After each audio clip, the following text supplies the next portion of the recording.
ফাঁকা জায়গায় পড়া ভোট ধানের শীষে যোগ হয়নি বললেন মির্জা আব্বাসের স্ত্রী ও তার প্রধান নির্বাচনী এজেন্ট আফরোজা আব্বাস। সোমবার গণমাধ্যম কর্মীদের সঙ্গে আলাপকালে তিনি এমন অভিযোগ করেন। আফরোজা আব্বাস বলেন, নির্বাচনে বিজয়ী মির্জা আব্বাসের পক্ষ থেকে কোনো অনিয়মের আশ্রয় নেওয়া হয়নি।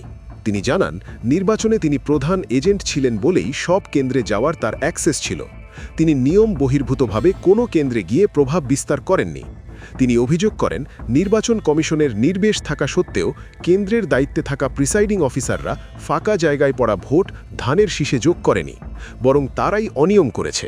বাতিল হওয়া ভোট বিষয়ে তিনি বলেন, ফাঁকা জায়গায় পড়া ভোটগুলো ধানের শীষে যোগ করার আবেদন করা হলেও কাজ হয়নি।